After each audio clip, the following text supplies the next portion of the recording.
Even without doing any activity, you can still manifest what you want if you organize these 4 dimensions in one direction and keep it unwavering in that direction for a certain period of time. Now he believes Shiva will do it for him and it will happen. So is Shiva going to come and build your house? No, I want you to understand, God will not lift his little finger for you. What has not happened till now on this planet can happen tomorrow. Human beings are capable of making it happen tomorrow.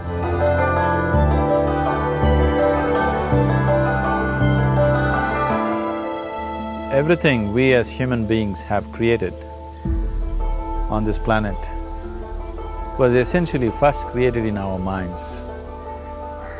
All that you see, which is human work on this planet, first found expression in the mind, then it got manifested in the outside world. The wonderful things that we have done on this planet and the horrible things that we have done on this planet, both have come from the human mind.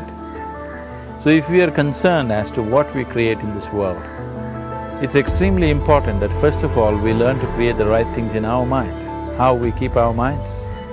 If we do not have the power to keep our minds the way we want it, what we create in the world is also going to be very accidental and haphazard. So learning to create our minds the way we want is the basis of creating the world the way we want. There is a wonderful story in the yogic lore. On a certain day, a man took a walk. He went for a long walk. Accidentally, unawares, he walked into paradise. Fortunate, isn't he? He just took a walk and he landed up in paradise.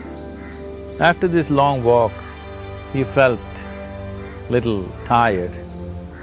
So he thought, oh, I'm tired, I wish I could rest somewhere. He looked around, there was a nice tree, underneath which there was very cushiony grass. So it was inviting. He went and put his head down there and slept. After a few hours he woke up, well rested, and he thought, oh, I'm well rested, but I'm feeling hungry, I wish I had something to eat. And he thought about all the nice things that he ever wanted to eat in his life. And instantly, all those things appeared in front of him. You need to understand, there the service is like that. Hungry people don't ask questions. Food came and he ate. Stomach became full. Then he thought, oh, my stomach is full, I wish I had something to drink. All the nice things that he ever wanted to drink, he thought about it and all of them just appeared in front of him. Drinking people also don't ask questions, so he drank. Now with a little bit of alcohol in him, you know Charles Darwin told you, all of you are monkeys, your tail fell away. Not me, Charles Darwin told you that you were all monkeys and your tail fell away and then you became human. Yes, definitely the tail fell away. But the monkey, in yoga, we always refer to an unestablished mind as markata, which means a monkey. Why we are referring to the mind as a monkey is, what are the qualities of a monkey? One thing about a monkey is, it's unnecessary movement. And another thing about the monkey is, if I say you're monkeying somebody, what does it mean? Imitation. Monkey and imitation have become synonymous. So these two essential qualities of a monkey are very much the qualities of an unestablished mind. Unnecessary movement, you don't have to learn it from the monkey, you can teach it to the monkey. And imitation is full-time job of the mind. So when these two qualities are on, a mind is referred to as a monkey. So this monkey became active within him. He just looked around, thought, what the hell is happening here? I asked for food, food came. I asked for drink, drink came. There must be ghosts around here. and ghosts came. Oh, the ghosts have come, they're going to surround me and torture me, he thought. Immediately the ghosts surrounded him and started torturing him. Then he started screaming in pain and said, oh, they're going to kill me, and he died. Just now he said he's a fortunate being. The problem is he was sitting under a kalpavriksha or a wishing tree. He asked for food, food came, he asked for drink, drink came, he asked for ghost, ghost came, he asked for torture, torture came, he asked for death, death happened. Now don't go looking for these kalpavrukshas in the forest. You can barely find a tree these days. A well-established mind, a mind which is in a state of samyukti, is referred to as a kalpavriksha. If you organize your mind to a certain level of organization, it in turn organizes the whole system. Your body, your emotion, your energies, everything gets organized in that direction. Once all these four dimensions of you, your physical body, your mind, your emotion and the fundamental life energies are organized in one direction, once you are like this, anything that you wish happens without even lifting a little finger actually. It would help to assist it with activity, but even without doing any activity, you can still manifest what you want if you organize these four dimensions in one direction and keep it unwavering in that direction for a certain period of time. Right now the problem with your mind is, every moment it is changing its direction. It is like you want to travel somewhere and every 2 steps if you keep changing your direction, the question of you reaching the destination is very remote unless it happens by chance. So, organizing our minds and in turn organizing the whole system and these 4 basic dimensions of who you are right now in one direction, if you do this, you are a kalpavruksha yourself. Anything that you wish will happen. But right now, if you look at your lives, everything that you have wished for till now, if it happens, you have finished. Everything and everybody that you have desired for, if all of that lands up in your house today, could you live with that? Once we're empowered like this, it's very important that our physical action, emotional action, mental action and energy actions are controlled and properly directed. If it is not so, we become destructive, self-destructive. Right now, that is our problem. The technology, which is supposed to make our life beautiful and easy, has become the source of all the problem that we are destroying the very basis of our life, which is the planet. So what should have been a boon, we are making a curse out of it. What has brought incredible levels of comfort and convenience to us in the last 100 years or so has also become a threat to our life simply because we are not conscious action, we are in a compulsive state of action. So organizing our minds fundamentally means moving from a compulsive state of activity to a conscious state of activity. You might have heard of people for whom they asked for something and beyond all expectations it came true for them.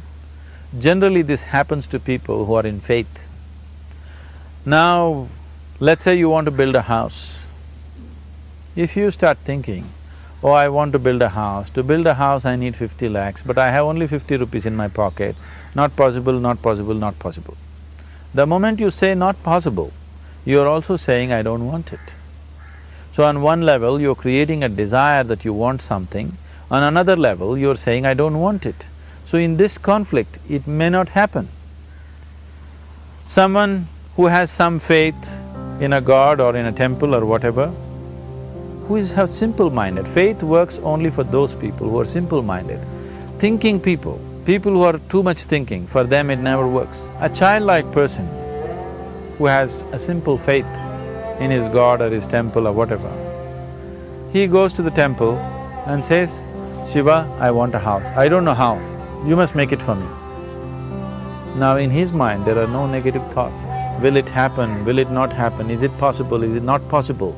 These things are completely removed by this simple act of faith. Now he believes Shiva will do it for him and it will happen.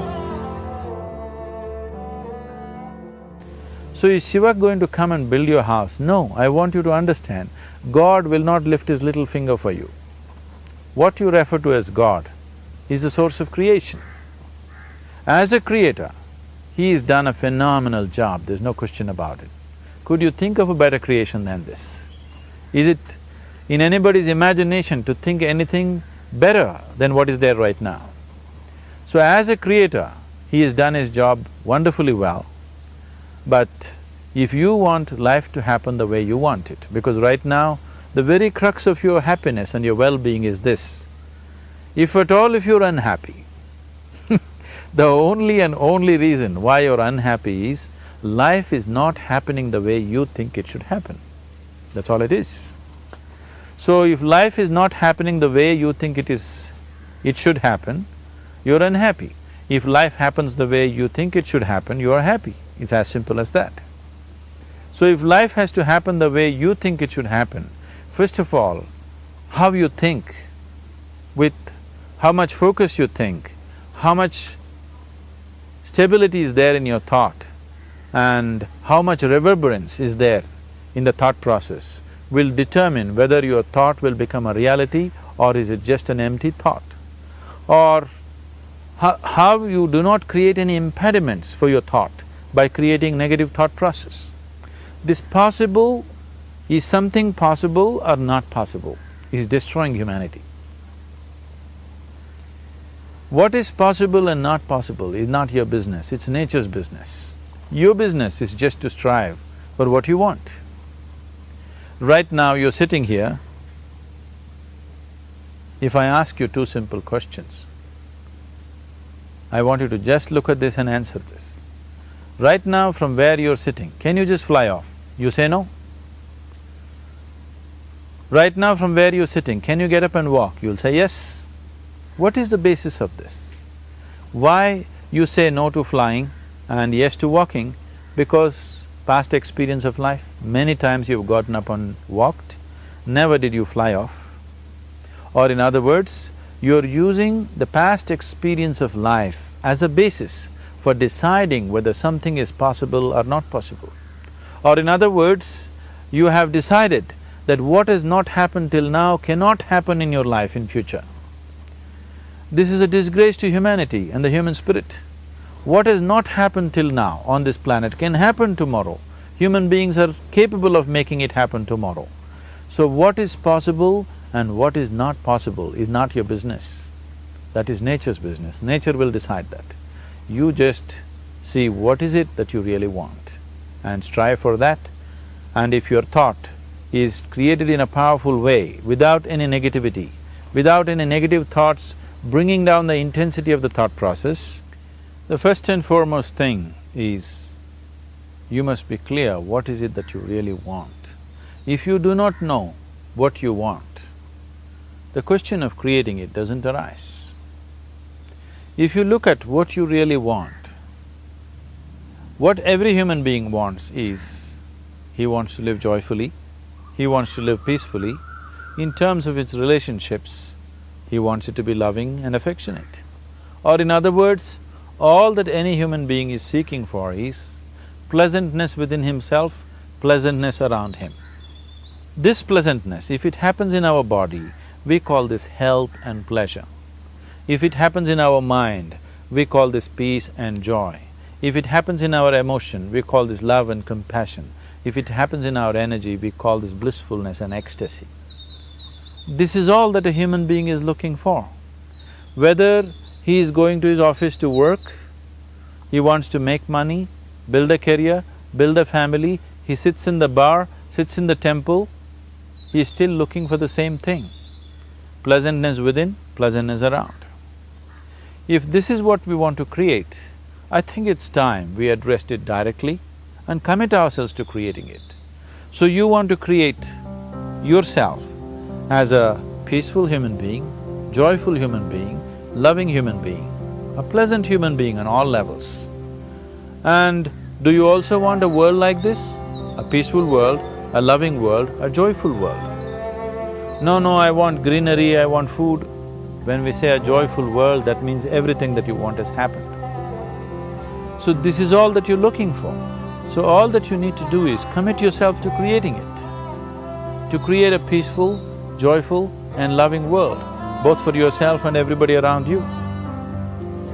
Every day in the morning, if you start your day with this simple thought in your mind, that today, wherever I go, I will create a peaceful, loving and joyful world.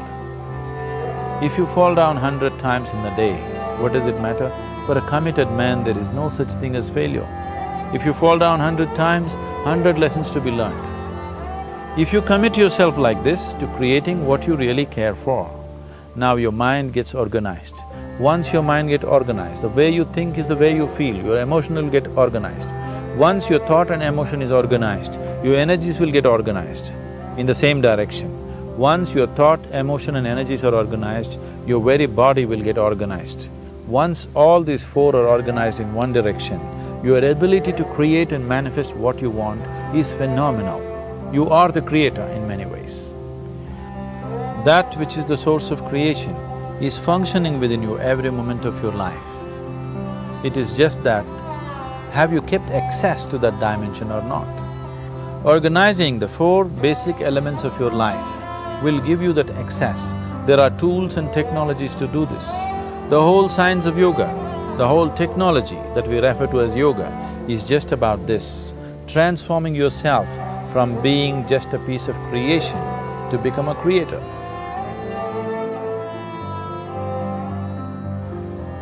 It is my wish and my blessing that every human being in this world should have this access to the source of creation within himself, so that he can function here as a creator, not just as a piece of creation.